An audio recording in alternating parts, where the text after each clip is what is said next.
जी hello दोस्तों, मैं हूं कमर शीमा और उम्मीद है आप लोग ठीक होंगे। दोस्तों, जिस तरह के आप देख रहे हैं मेरे साथ मौजूद हैं साजिद तार साहब। तार साहब, सबसे पहले तो आपका बहुत शुक्रिया। My pleasure, thank you Cheema साहब। तार साहब, आप अपनी निजी जिंदगी में मसरूफ थे, लोग बड़ा मिस कर रहे थे आपको। और मैं अपने देखने वालों को खुद बड़ा मिस करता हूँ चीमा साहब, बल्कि बिलखसूस मैं कहूंगा कि इतनी मोहब्बत है, खासकर बॉर्डर की दूसरी साइड से, कि मुझे अक्सर दोस्त ट्वीट कर रहे थे कि आप आ नहीं रहे। लेकिन मैं दो चीजें बल्कि बताना चाहूंगा कि मैंने वैक्सीनेशन का पांचवा शॉट लगवाया, उसके रिएक्शन में मुझे एक तो गला खराब था, आवाज, I lost my voice for few days, और बुखार आता रहा। और मैं, यकीन करें कि अपने अजीजों को, दोस्तों को, भाइयों को बड़ा मिस करता हूँ। और मेरे दिवाली के बाद मेरा ख्याल मैं नहीं कर सका। और उसमें बल्कि कई दुनिया में कुछ ऐसे इवेंट थे, जो बल्कि एक इवेंट बॉर्डर से दूसरी साइड पे था, जो कल अगले दिन गुजरात में जो पुल गिरा है, उसके ऊपर भी मैं जिन हमारे भाइयों की, बच्चों की जिन जो जानें जाया हुई हैं, उस पर भी अफसोस करना चाह रहा था। मेरा बड़ा दिल था कि एक्सप्रेस माई सेल्फ। तो ये बड़ा अच्छा मुझे लग रहा है कि दोबारा मैं तकरीबन हफ्ते 10 दिन के बाद दोबारा आ रहा हूँ। और चीमा साहब, आपको पता है जी जी। कि आपके खासकर I am very impressed by your intellect and your research on international affairs and बिलखसूस इंडिया पाकिस्तान, और दूसरा जो उस रीजन के अंदर डेवलपमेंट है, उस पर आपकी बड़ी काफी ग्रिप है। तो बस करते आपकी रहते और आपके देखने वालों की मोहब्बतों का शुक्रिया चीमा साहब। वो कोशिश करते रहते हैं। और मजे की बात यह है कि हर बंदा मिस कर रहा था। मुझे बड़े लोगों के मैसेजेस आए, कॉल्स आए, तारड़ साहब नहीं आ रहे। अब मुझे पता था आपकी निजी फैमिली में भी मसरूफियात थी और आपने वैक्सीन भी लगवा लिया। मैंने कहा मैं किस को क्या जवाब दूं। तो जब आप आएंगे तो फिर ही जो है ना वो बात हो जाएगी। तारड़ साहब, बड़ी ज्यादा डेवलपमेंट्स हैं। इमरान खान साहब कह रहे हैं कि वो सड़कों में हैं। वो क्या, वजीर आजम चीन चले गए हैं पैसे मांगने। और आईएमएफ ने नया प्रेशर डाल दिया हमारे ऊपर कि भाई ये तुम लोग जो है वो सब्सिडीज नहीं दे सकते। और इस बीच में अगर आपको याद हो कि डीजीआईएसआई ने प्रेस कॉन्फ्रेंस कर दी और फौज ने अपने आप को बिल्कुल डिस्टेंस पे कर लिया है इमरान खान से। और यही शायद वजह है कि आज रुपया फिर ऊपर जा रहा है। स्टॉक मार्केट थोड़ी ऊपर गई है, कुछ पॉइंट गई है। लेकिन इमरान खान सड़कों पे, लेकिन हालात बेहतर हो रहे हैं। आप क्या देख रहे हैं कि एस्टैब्लिशमेंट का इमरान खान से पीछे हटना is a part of the stability in the country? आपको क्या सिनेरियो नजर आ रहा है? चीमा साहब, इस वक्त जो खतरनाक सिनेरियो मुझे नजर आ रहा है, वो इब्सार अब्बासी साहब की एक, उन्होंने अगले दिन आर्टिकल लिखा है, जो उसमें एक खतरनाक वर्जन सामने आई है कि इस वक्त इमरान खान वर्सेस एस्टेब्लिशमेंट, इस वक्त इमरान खान वर्सेस पीडीएम नहीं है, इस वक्त इमरान खान वर्सेस एस्टेब्लिशमेंट। ये एक बड़ा खतरनाक सिनेरियो है। मैं समझता हूं कि ये वतन अजीज के साथ, पाकिस्तान के साथ ज्यादती है। अब मैं जो लॉन्ग मार्च के बारे में बात करूंगा, ये लॉन्ग मार्च नहीं है, इवनिंग वॉक है ये। क्योंकि ये रोजाना 3-4 घंटे खान साहब 3-4 घंटे आके वॉक करते हैं, और वही पुराना बयानिया जो तकरीबन 7-8 साल से पुरानी केसेट है, उसको ऑन करते हैं। 2-4 गालियां एस्टेब्लिशमेंट को, वही चोर चोर डाकू करते हैं, बिरयानी खाते हैं, घर चले जाते हैं। ये इवनिंग वॉक है। अब इवनिंग वॉक के बारे में जो मेरा आज आज ख्याल है, वो मैं जो कहूंगा कि पाकिस्तान में हमेशा ही हर चीज पे ज्यादती होती है, बिलखसूस दो कानून जो है।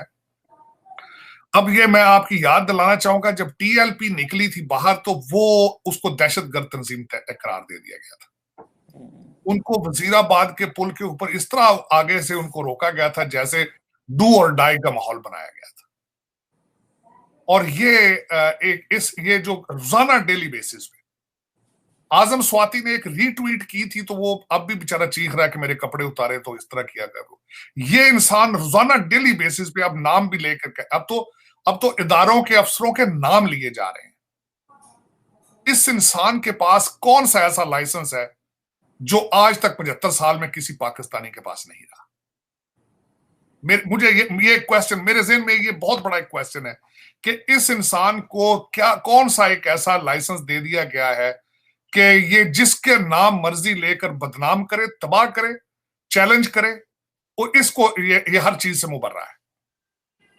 अब मैं लॉन्ग मार्च के बारे में कहूंगा चीमा साहब, इस पे मैं क्या कहूं कि ये ऑक्सफोर्ड का ग्रेजुएट है, कौम को नक्शा कुछ और दिखा दिया है। दुख की बात यह है कि इसके कंटेनर के ऊपर नाम लिखा हुआ है अमर बिन मारूफ। 21वीं सदी के अंदर इन चीजों की जरूरत थी? ये एक सियासी जलसा लॉन्ग मार्च है या मजहबी जलसा है? अगर टीएलपी को रोक लिया था एज ए मजहबी थ्रेट समझ के, तो अमर बिन मारूफ को क्यों नहीं रोका जा रहा? और आज की इंफॉर्मेशन के मुताबिक इनको मशवरा दिया जा रहा है कि रवात पहुंच के बजाय इस्लामाबाद के रावलपिंडी की तरफ जाया जाए और वहां पे एक खास अदारे के सामने एक बहुत बड़ा शो किया जाए, चाहे कुछ घंटों के लिए किया जाए। क्या पाकिस्तान मुतम्मल हो सकता है इन सारी चीजों का? दूसरा, जिस तरह आपने खुद फरमाया है कि आईएमएफ ने आपको देखना शुरू कर दिया है, आप दूसरी चीज, और चीमा साहब उसमें खासकर एक और भी बात मैं कहूंगा कि डेली बेस पे ये पंजाब के अंदर जीटी रोड पर बिरयानी पार्टी होती है डेली बेस पे। तो विक्टिम जो सैलाब के विक्टिम है उनका क्या कसूर था? वो पाकिस्तानी नहीं, उनके दुख का उनका कोई साथी नहीं, कोई सियासी पार्टी, कोई मजहबी पार्टी उनके पास नहीं बैठी।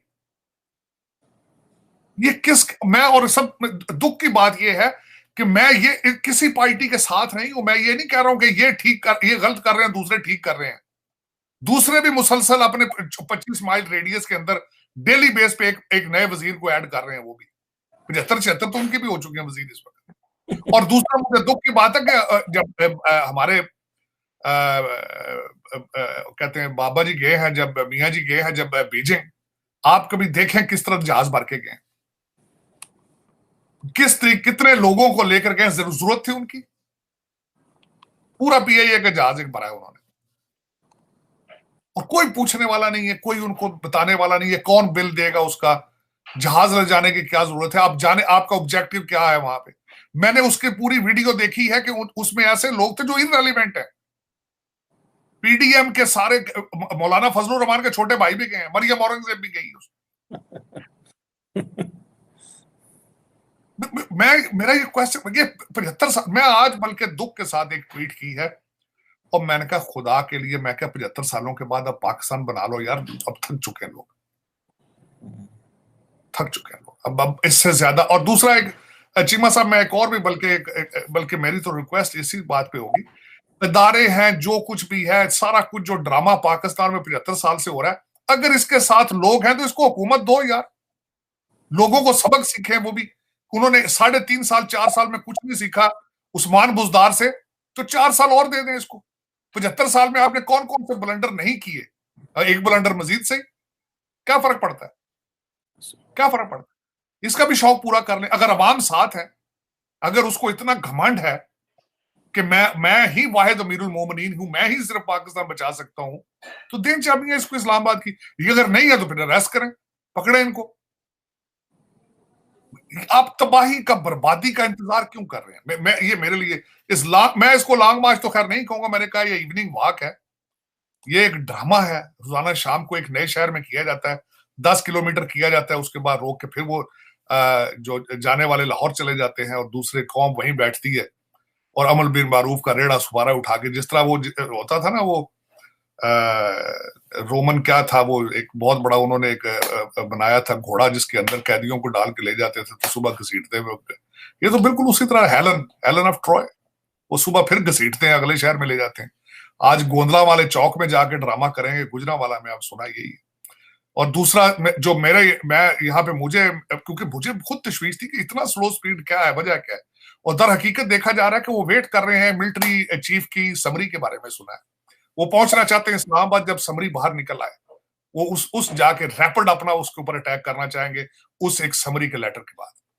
टोटल ऑब्जेक्टिव ये। दुख की बात है 21वीं सदी के अंदर जहां भारत आज सोच रहा है कि गूगल की मनापली को किस तरह तोड़ना है, आपका मुल्क जो है वो 21वीं सदी में एक आर्मी चीफ के लेटर के ऊपर स्टक हो चुका है, रुक चुका है। इस पर जितना अफसोस किया जाए, मैं समझता हूं 25 करोड़ लोगों को मिलकर रोना चाहिए अपनी हालत-ए-जार के ऊपर कि एक अपॉइंटमेंट के ऊपर आपका खाना पीना हर पॉलिसी रुक चुकी है, एक अपॉइंटमेंट के ऊपर। 21st सेंचुरी साथ देखें जहां से, और जमहूरियत का मजाक है, मैं कहता हूं जमहूरियत की अगर किसी ने फ्लेवर की मिसाल देनी हो तो पाकिस्तान के ऊपर बड़ी फिट पड़ती है, बहुत फिट पड़ती है। जहां से जमहूरियत शुरू हुई है 3 महीने में 3 वजीर आजम चेंज हुए, लेकिन उनका सिस्टम डिरेल नहीं हुआ। वहां पे बोरिस येल्सिन जो है वो ये नहीं कहता कि मुल्क के टुकड़े 3 कर दूंगा यूके के में, वो ये नहीं कहता कि मैं अबर भी मारूफ हूं। उसने क्रिश्चियनिटी का झंडा नहीं उठा लिया वहां इंग्लैंड के अंदर। लेकिन यहां पे जहां अपने नंबर पूरे हो वहां जमहूरियत ठीक है, आजाद कश्मीर में केपीके में, पंजाब में अपने नंबर, यहाँ ठीक है, वहां जमहूरियत ठीक है, जहां अपने पूरे नंबर नहीं है वहां पे अमर बिन मारूफ। देखें किस तरह लोगों की आंखों और कानों पे पट्टियां डाल दी गई। तो मैं इसके ऊपर जितना भी अफसोस किया जाए कम है, कि उसकी वजह यह है फाइनेंशियल आपके खराब है, मॉरल्स आपके खराब है, शराफत आपने छोड़ दी है, किरदार साजी आपने छोड़ दी है, अपने डेस्टिनेशन का फिर अंदाजा आप खुद ही लगा लें जो डेस्टिनेशन है। और दूसरा, जिस तरह इस्लाम के अंदर एक फंडामेंटल चीज कहा जाती कि जिस तरह के अवाम होंगे उसी तरह का हुक्मरान मुसल्लत कर दिया जाएगा। तो आपके हुक्मरान, आपका तो फिलहाल तो हुक्मरान है ही कोई नहीं है।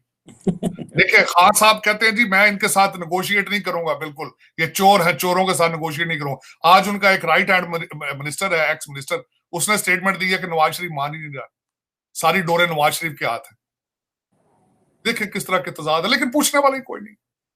किसी को धक्का मार के नीचे मार दें टायर के नीचे, फिर भी कोई नहीं पूछता, कोई जो मर्जी कर दे, the licence to kill, licence to किल।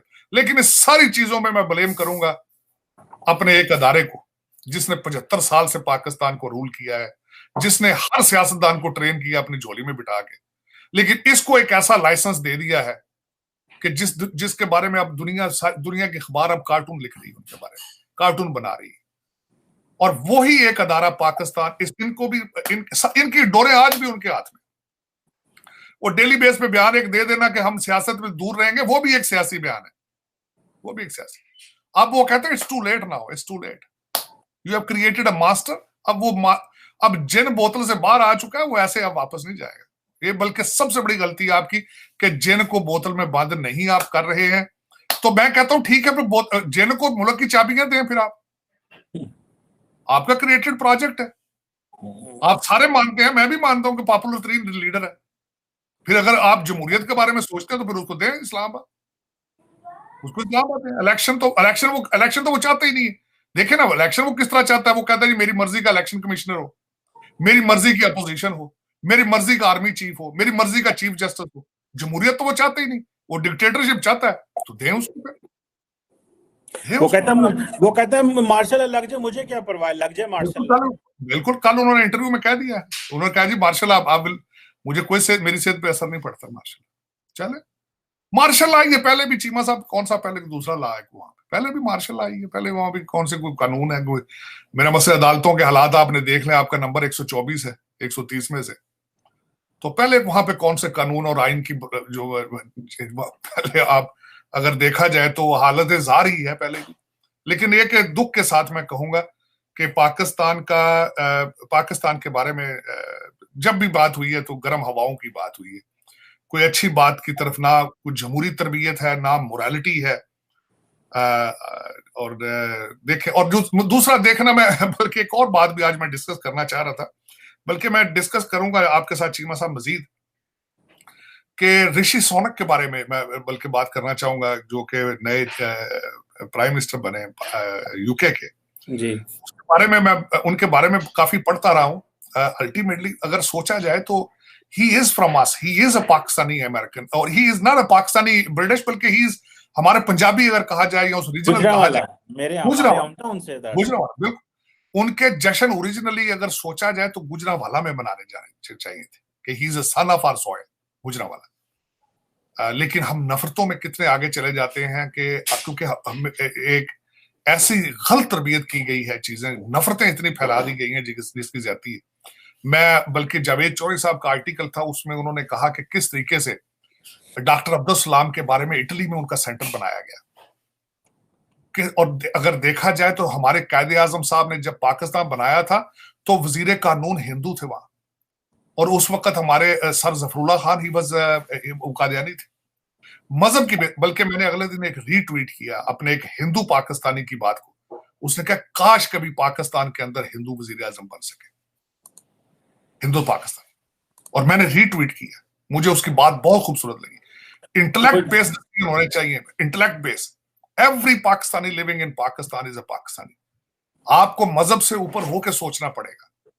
मैं हमेशा ये आपसे बात करता हूं चीमा साहब, हम पैदा इंसान होते हैं, मजहब की सिलेक्शन बाद में होती है, नाम की सिलेक्शन, नाम हमें दिए जाते हैं, मजहब हमें दिए जाते हैं, हम पैदा इंसान होते हैं, हमें उस इंसानियत का लिहाज होना चाहिए। और आज मैं बल्कि उसके वो एक बड़ा अच्छा आर्टिकल है, मैं बल्कि 2-3 आर्टिकल पढ़ के मैंने एक उसमें से कुछ लिखा था, मैं इंशाल्लाह शेयर करूंगा उसमें। उसकी वजह यह है कि we have to grow up, हमें इन चीजों से अबव होकर सोचना पड़ेगा, तभी तरक्की हो सकती है। नफरतों में से कभी कुछ नहीं निकला। आपने 75 साल नफरतें करके देख ली, आपने 75 साल दहशत गर्दी को बेच के भी देख लिया है, तो क्या हुआ है उसका रिजल्ट? जो आग आप पड़ोस में लगी उसमें शामिल हुए पैसे बनाए, वो आपके पास घर वापस आ गई, ये पटाखे सारे वापस आ गए आपके। आज हालात देखें, अफगान आपने हाफ सेंचुरी आपने अफगानिस्तान को दी, हाफ सेंचुरी, और आज अफगानिस्तान के अंदर आपके लिए इतनी नफरत है जितनी बांग्लादेश के अंदर नफरत है। तो आपने हर चीज करके देख ली है। मेरे ख्याल में मोहब्बत, बुर्दबारी, इन चीजों को भी मौका देकर देखें, हो सकता है इसमें से बचत हो जाए। हारमनी को देकर देखें। हर वक्त तोड़ फोड़ का रिजल्ट जो है ना वो इसी तरह, जिस तरह आपने पिछली हाफ सेंचुरी अफगानिस्तान को तजर्बा किया, मेरे ख्याल में इस दफा आपको चाहिए कि आप टेबल के ऊपर बैठ के मोहब्बत प्यार से देखें, ट्राई तो करें। क्या क्या मेरे ख्याल में we need to think about it seriously। बिल्कुल सही कह रहे हैं आप तार साहब। आपने ये कहा ना कि ये अफगानिस्तान को हमने 50 साल दे दिए, बल्कि मैं देख रहा था DGISI ने भी, ये किसी ने सवाल किया तो उन्होंने कहा जो हमने गलतियां की हैं वो अपने खून से हम ठीक कर रहे हैं, अपना खून दे के। तो इस तरह कौमें गलतियां जो होती हैं, फिर कौमों को, नस्लों को खून देना पड़ता है, जो हम दे रहे हैं। तार साहब ये बताइएगा कि इमरान, आप कहते हैं इमरान खान को इस्लामाबाद की कुंजियां दे दें, लेकिन आज US स्टेट डिपार्टमेंट ने कहा है कि ये जो बंदा, उन सवाल किया उनसे कि इमरान खान जो है वो आपके बारे में कह रहे हैं कि मुझे अमेरिका ने निकाला है, तो वो US स्टेट डिपार्टमेंट ने कहा कि हम डिसइंफॉर्मेशन का मुकाबला इंफॉर्मेशन से करेंगे। तो आप क्या समझते हैं कि ना चीन इनके साथ काम करने को तैयार है, ना बरतानिया काम करने को तैयार है, पूरा यूरोप अमेरिका इनके साथ काम करने को तैयार नहीं, तो ये आ जाएंगे तो ये तार साहब हमारे पास क्या सोल्यूशन है? पहले तो फौजी पकड़ते थे इनकी उंगली और ले जाते थे किसी मुल्क में, अरब वर्ल्ड में, और वहां से चीजें जो है ले आते थे। अगले दिन ख्वाजा आसफ कह रहे थे कि हम अभी सऊदी अरब होके आए हैं, तो जो आपकी तारीफें हमने सुनी है कि जो आप तंग करते रहे मोहम्मद बिन सलमान को और जिस तरह उनको डिसऑनर करते रहे हैं, तो दुनिया तो हमसे इनसे डील करने को तैयार नहीं है इमरान खान की। तो आगे पॉपुलिस्ट लीडर आ गया तो हमारी कौन सुनेगा तार साहब? चीमा साहब, मसला ये नहीं है, मसला ये है कि जो इनके ब्लंडर हैं वो बड़ी खूबसूरती से उन्होंने छुपा लिए।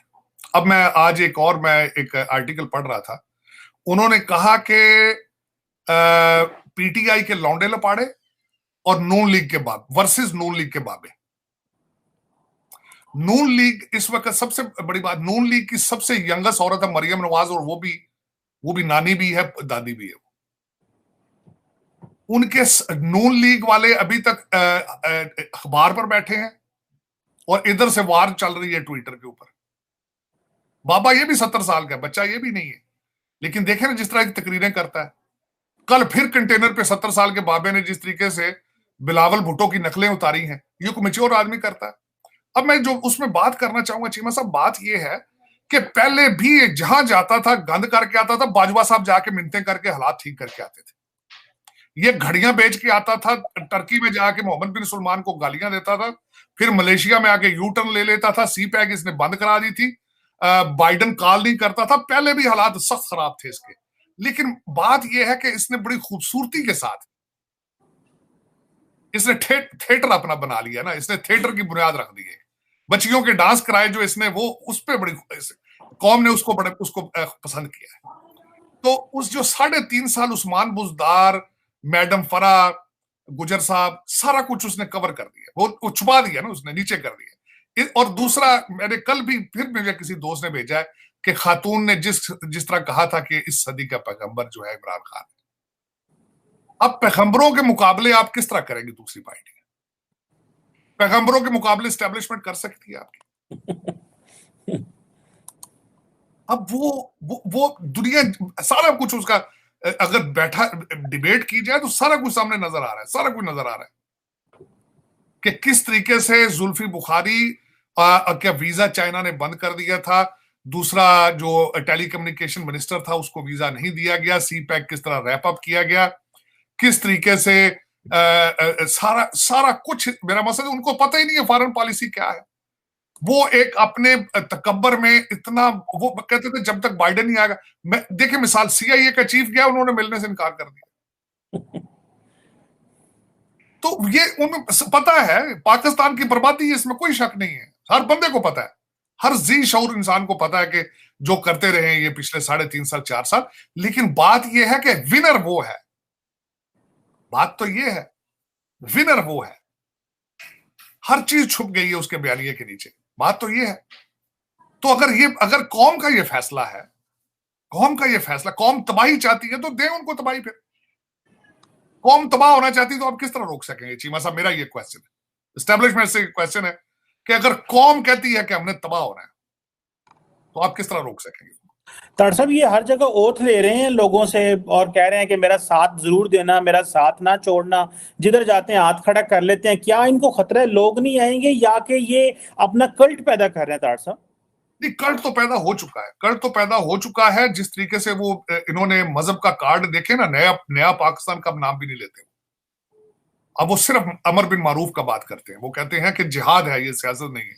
और जिस तरीके से हल्फ ले रहे हैं लोगों को, असल में जो इनका इंटेंशन है, जो मैं आज पढ़ रहा था, इनकी इंटेंशन है कि रावलपिंडी पहुंचते पहुंचते जब तक आर्मी चीफ की अपॉइंटमेंट की समरी निकल आए, तो अगर उसके बाद हम 1.5 लाख बंदा इकट्ठा करना पसंद करेंगे, करने की कोशिश करेंगे रावलपिंडी के करीब आकर। अब उसको आपके अदारे किस तरह लेना चाहते हैं, क्या करना चाहते हैं, पता नहीं। फिर मेरा मकसद या तो सब ने मिलकर इरादा कर लिया है कि पाकिस्तान को इसी तरह तबाह करना है, तो ठीक है, फिर कोई नहीं, क्या फर्क पड़ता है। 75 साल में भी यही किया, कई सकूत हुए उसमें, बड़ा कुछ हुआ। फिर अगर सबके इरादे यही हैं तो ठीक है, फिर जो एक चीज लिखी जा चुकी है, आप दीवार के ऊपर लिखी है पाकिस्तान की तबाही, अगर यही मकसूद है तो फिर आपको किस तरह रोक सकते हैं? जब 25 करोड़ में से 20 करोड़ लोग ये कहते हो कि हमारी डायरेक्शन अफगानिस्तान है, हमें सोमालिया ज्यादा पसंद है, फिर देखें। लेकिन उसमें मैं ये एक बात ये थोड़ी सी अर्ज ये करना चाहूंगा, जावेद चौधरी साहब ने कल एक और मैंने उनका उनका आर्टिकल पढ़ा है, उन्होंने कहा है कि खान साहब को उन्होंने ना थोड़ी सी एडवाइस देने की कोशिश की। उन्होंने कहा ये जो लोग कंटेनर पे नीचे आपके खड़े हैं ये कौन है, जरा आपने सोचने की कोशिश की है। उन्होंने कहा पंजाबी ऐसी कौम है, ये बस के अड्डे के ऊपर बांदर वाला रीच वाला आ जाए ना तो 500 बंदा वहां भी इकट्ठा हो जाता है। ये वो लोग हैं, जब पहाड़ों से पठान उतरते थे ना, पहाड़ों से, तो ये आगे से उनकी स्वागत करते थे, उनके घरों में हार डालते थे और उनको पानी पातल जाके कहते थे कि अपनी जंग खुद लड़ लो भाई। वो लोग हैं। और उसके बाद ये हुआ कि जब अंग्रेज आया दूसरी डायरेक्शन से, वो पानी से आ गया, तो ये परेशान हो गया। उन्होंने कहा पहले तो पठान पहाड़ों से आते थे, ये किधर से आ गए? उन्होंने उनको फिर रिसीव किया और उनको नासाद ही अफगानिस्तान के पास ले गए, उस डायरेक्शन में आप लड़। तो खान साहब, मैं ये बात आपको ये बता दूं, आपके जलसे में किसी साइकिल का टायर फटा तो 100-150 बंदा स्टैम्पीड में मार जाएगा। सही कह रहे हैं। गलती से टायर फट गया, आपके ट्रेलर का टायर ही फट गया, तो मैं कहता हूं 100-200 बंदा एक दूसरे के ऊपर चढ़ जाएगा इस जलसे में। लेकिन नुकसान किसका होगा? मेरा ये क्वेश्चन है चीमा साहब, पीटीआई वाले पाकिस्तानी नहीं है, नून लीग वाले पाकिस्तानी नहीं है, एस्टेब्लिशमेंट पाकिस्तानी नहीं है। कभी किसी ने ये सोचा है कि नुकसान किसका हो रहा है? कोई परवाह ही नहीं, परवाह ही नहीं। जब एक कौम अलमियात और इस तरह के हादसात के अंदर रह रह के इम्यून हो चुकी हो, हर गली के अंदर बम फटा, पिछले दौर में हर गली में तमाशा हुआ है, मुल्क के टुकड़े दो हो गए, वो समझते हैं व्हाट द हेल, वो कहते हैं क्या फर्क पड़ता है जी, क्या फर्क पड़ता है? मुझसे अक्सर लोग कहते हैं अफगानिस्तान भी तो है ही है ना जी, सोमालिया भी खड़ा है, की फर्क पड़ता है? तो वो चीमा साहब, हम अब मेरे ख्याल अब this is what this nation want to see. Excitement चाहते हैं, एक्साइटमेंट के लिए जाते हैं, यहाँ पे एक्साइटमेंट ले रहे हैं। दूसरी पार्टियों को पता ही नहीं है, मेरा ख्याल है इस वक्त नून लीग और पीडीएम के जो आपके लीडर हैं उनके तो ईमेल एड्रेस भी नहीं होंगे, उन्हें तो पता ही नहीं कंप्यूटर क्या चीज। और बिल्कुल इस वक्त मैं बता रहा हूं आपको कि कोई पार्टी यंग लोगों के साथ कनेक्ट ही नहीं कर पा रही आज। बल्कि एक आपके बड़े अच्छे एक एंकर, उन्होंने कहा कि मैं अगले दिन 20-20, 25-25 साल के लड़कों का उन्होंने सर्वे किया है। उन्होंने पूछा कि आप किसको सपोर्ट करते हैं? उन्होंने कहा जी हम पीटीआई को सपोर्ट करते हैं। उन्होंने कहा कि आप अखबार पढ़ते हैं, खबरें कहां से लेते हैं? उन्होंने जी खबरें फेसबुक से लेते हैं, अखबार का तो हमें पता ही नहीं। यूट्यूब से खबरें लेते हैं और ट्विटर से खबरें लेते हैं, और वहां पे किसकी ये जारादारी है? वो जो इन्होंने 2000 बंदा हायर किया हुआ सरकारी तनख्वाह पर, वो सुबह शाम उठ के उनका काम ही ये है कि उनको अट्रैक्ट करना। और इन चीजों के अंदर आपकी पीडीएम और नून लीग फेल हो चुकी। ये भी एक पाकिस्तान का अलमिया है, ये भी अलमिया सही कह रहे हैं। उनको उनको तो ये नहीं पता कंप्यूटर किस तरह जो है वो। अच्छा तार है। साहब, एक इंटरेस्टिंग चीज है, मैं देख रहा था कि इस महीने जो इन्फ्लेशन है, महंगाई है, वो 26.6% है। और बिल्कुल ये बड़ा पाकिस्तान ब्यूरो ऑफ स्टैटिस्टिक्स है। पिछले माह 23% थी, इस दफा इस महीने 26-27% हो गई है। तार साहब, इतनी महंगाई है, डबल। हम जब 9-11% होती थी, 10% होती थी, तो शोर मच जाता था पाकिस्तान में। तो 9%, 8% होती थी तो कहते चलो ठीक है यार। 11-12 भी होती थी तो लोग कहते चलो करीब करीब है। 26-27% महंगाई है। लोगों को महंगाई भूल के ये जलसे जुलूसों में क्यों लोग मसरूफ हैं? लोग सवाल क्यों नहीं करते कि महंगाई पे बात मैं करें? मेरा ये क्वेश्चन है, बल्कि आपके आपके इदारों से पाकिस्तान में इस बंदे ने 55 जलसे किए। हर जलसे का भी 2 करोड़ अगर बिल आए तो वो पैसा कहां से आया? ये सारा ड्रामा आज जो चल रहा है, पैसा आग की तरह वहां पे जलाया जा रहा है। ये देगे खर्चे, ये कहां से आ रहा है सारा कुछ? ये कहां से आ रहा है? कोई है माई का लाल जवाब देंगे? और दूसरा मैं कहता हूं, ये आज जो इनको जो खुली छुट्टी दी है, टीएलपी के साथ आपने ज्यादती की है। हम्म। उनके लिए कानून कुछ और है। उनको दहशतगर्द तंजीम आपने करार दे दिया था दिनों में, घंटों में। वो सुतेले हैं, ये आपका अपना है। बातें तो यही वो ये अमर बिल मारूफ कर रहा है, वो भी यही कह रहे थे। सही। वो कहते थे फ्रांस का बंदा निकालो क्योंकि उसने हमारी बेइज्जती कर दी है। ये बंदा कहता है कि ये जिहाद है। फर्क क्या है फिर? अमर बिल मारूफ है, ये हलाल है, वो हराम थे। चीमा साहब, असल हकीकत ये है कि मैंने बताया कि आपके पाकिस्तानियों ने मूड बना लिया अपना कि यार हमें तबाही चाहिए। हमें वो कहते हैं हमने ये जो कुछ भी हो रहा है हमें नहीं चाहिए, हमें तबाह करो। वो चाहते चले, कोई नहीं। मेरा ख्याल है यही, अगर कौम का मूड यही है तो ठीक है, क्योंकि उसकी वजह ये है, अब तो अफगानिस्तान भी तरक्कियों पे है जी। अफगानिस्तान भी रशिया से ट्रेड शुरू कर दिया है। बल्कि उन्होंने रशिया से बातें की तो अमेरिका परेशान हो गया है, वो भी नजदीक आ गए उनके। वो डायरेक्ट डायलॉग कर रहे हैं उनके साथ। अब वो भी बेहतर लग रहा है, उनकी करेंसी आपके रुपये से बेहतर लग रही है। चले आप, अगर यही आपकी मर्जी है, यही आपकी, मैं तो बल्कि चाहता हूं कि अगर आपकी कौम ये चाहती तो जल्दी से जल्दी इनको दें। इनको खज्जल जलील ना करें, इनको जल्दी चाबियां पकड़ाएं। मुराद सईद आए, वो अपना अपना काम करें, नई रिंग रोड बने, मलक आपका क्या नाम है, बैरिया वाले मलक रियाज है, वो अपना कारोबार अपना जल्दी शुरू करे। अपना सारा करो, वारदात डालो, लंदन जाओ और टोरंटो जाओ, आप अपने चीजें करो। इस कौम को भी मजा आना चाहिए जो लेना चाहते हैं।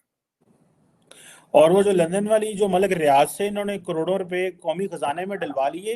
तार साहब, इस मुल्क की बदकिस्मती देखें कि जो कैबिनेट ने समरी पास की थी, कैबिनेट को दिखाई भी नहीं गई थी वो समरी। वो बिल्कुल बंद समरी आई थी और वैसे ही अप्रूव होकर चली गई। और शीरी मजारी ने कहा कि अगर आपने हमें दिखानी नहीं थी तो लेके क्यों आए, वैसे ही आप करवा लें। इस तरह तो इमरान खान साहब कैबिनेट में डिक्टेटोरियल मिजाज के बंदे हैं। और उस बंदे के हाथ में तस्बीह थी। और बंदे के हाथ में तस्बीह है। और माफी किसको दे रहा है? पाकिस्तान का जो सबसे बड़ा लैंड ग्रैबर है, जिसके ऊपर सबका हाथ है। साहब, यही तो अलमिया है कि ये मेरे बच्चे जो हैं, जो कहते हैं कि ये जिहाद है, वो ये क्यों नहीं है, इस पे तवज्जो क्यों नहीं देते, इससे क्वेश्चन क्यों नहीं करते कि आपने अपनी यूनिवर्सिटी के लिए इतनी जमीन क्यों उससे ली? ये क्यों आप उससे चीजें लेते रहे मलक रियाज से? और उसकी जो कहती है 5 कैरेट दी अंगूठी मंगण लगी जे, वो क्यों नहीं सुनते? उसको कहते नहीं जी, कहते किसी और दी आवाज है, दी आवाज ही नहीं, कहते किसी और दी आवाज है। वो तो कहते वो तो पैगंबर है ना, कहते पैगंबरा भी कभी गलतियां कीतियां ना उस पे। और वो इमरान खान साहब की बीवी जो है, बात तो नहीं करनी चाहिए, वो कहते हैं वैसे वो घरेलू खातून है, लेकिन वो जो इनके डिजिटल टीम का हेड है, उसको आपने ऑडियो सुनी होगी, वो कहती हैं अरसान बेटा इसको गद्दारी से जोड़ दो, हर चीज को गद्दारी से जोड़ दो। बल्कि आज वो आप गद्दारी की बात करते हैं कि मैं बड़ी गलत अल्फाज हैं। दो हैंडल चले थे ज्यादा, गरीदा फारूकी के बारे में उन्होंने कहा था ये हिजाब के अंदर क्या है, और साथ एक दूसरा ट्रेंड उन्होंने चलवाया था, एक मंडी लफज था, आर मंडी, उन्होंने ये 2 ट्रेंड उनके उनके जाते। और दूसरा देखे ना, ठीक है, तो मैं कहता हूं उन्होंने अपने बच्चे छोड़ दिए, इन्होंने बच्चे छोड़ दिए अपने, दोनों के बच्चे कोई और पाल रहा है। वो दोनों के बच्चे अंगूठियां बेचते थे, दोनों के उनके बच्चे तो कड़ी उन्होंने बेची थी।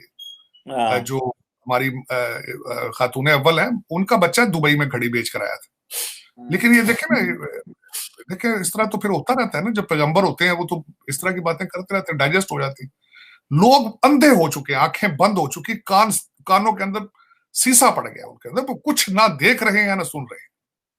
और उसमें बिल्कुल, और दूसरा इस वक्त जो बच्चे पढ़े हैं, वो जो आपने देखा होगा कि फर्स्ट लेडी के, एक्स फर्स्ट लेडी के बारे में जो हैलोवीन के ऊपर हुआ है, उस खातून के पीछे जिस तरह पड़ा किया गया पाकिस्तान में, लेकिन देखें ना किस तरीके से लोग उसकी हर चीज को जो वो बेचता है वो लेते हैं, हर चीज जो बेचता है। और वो ये कहते हैं ना कि इसकी क्या मैं मिसाल दूं, मिसालें अच्छी नहीं है, लेकिन ये कि इस वक्त पाकिस्तानी कौम ने ये अपना इरादा कर लिया है कि हम तरक्की नहीं करेंगे, हम पस्ती के नीचे और जाएंगे। मैं हमेशा चीमा साहब जिंदगी के अंदर ये सोचता रहा हूं कि शायद हम पस्ती की एक कंप्लीट डेप्थ आ चुकी है, इसके बाद हम ऊपर उठेंगे, इसके बाद अब पाकिस्तान यू टर्न लेगा और तरक्की की तरफ जाएगा। हर बुरे लीडर के बाद मैंने यही सोचा था कि नहीं, एंड ऑफ द टनल जो है वहां पे लाइट मौजूद है, शायद हमारी तारीकी खत्म होने वाली है। लेकिन बदकिस्मती उस मुल्क की है कि 1947 से, मैं बिल्कुल एक एक साल आपके साथ डिस्कस करने को तैयार हूं किसी वक्त, कि 1947 से आज तक आपको लीडरशिप, आपको सिंसियर मुखलस लीडरशिप नहीं मिल सकी। आपका अलमिया ये है, कहतुर रजाल है, और एक मर्द मोमन की जरूरत है आपको, जिसका करैक्टर साफ हो, जिसकी डिटर्मिनेशन हो, जिसकी विल हो। अफसोस कि वो ये लैंड ऑफ द प्योर्स के अंदर वो पॉसिबल नहीं। बिल्कुल सही। मैं हमेशा कहता हूं कि मैंने जिस तरह आपको ट्वीट की आज मैंने, कि खुदा का नाम है यार, पाकिस्तान बना लो, अब 75 साल लेट हो चुके हैं, 75 साल। जिन लोगों को कभी आपने सोचा है, जिन लोगों को आपने 1947 में पाकिस्तान के नाम पर जलीलो ख्वार किया, आपने जलीलो ख्वार, कभी आपने सोचा है कि वो अपने हंसते बसते सारे घर छोड़ के इधर आए, इधर से लोग वहां गए और आपने उनको जलील किया है? आज तक उनको पाकिस्तान नहीं दे रहे आप। जहां कानून की बरतरी हो, जहां अदालतें इंसाफ दे रही हो, जहां किसी की इज्जत महफूज हो, आपने टू नेशन थ्योरी को खुद ही डिनाई कर दिया है। सबसे बड़ी बात तो यह है कि पाकिस्तान बनाया ही नहीं आपने, सिर्फ कागजों में। कायदे आजम साहब बेचारे पेपरों में, फाइलों में पाकिस्तान बना गए, जिस तरह आपके ठेकेदार बनाते हैं पुल, कागजों में, फाइलों में पाकिस्तान बना दिया आपने प्रैक्टिकली पाकिस्तान नहीं बनाया। इससे बड़ा मजाक आप क्या करेंगे किसी के साथ? बिल्कुल सही कह रहे हैं, फाइलों में पाकिस्तान बना हुआ है। Thank you very much Shahid साहब, आपको बहुत शुक्रिया सर, बड़ा अच्छा लगा। Thank you.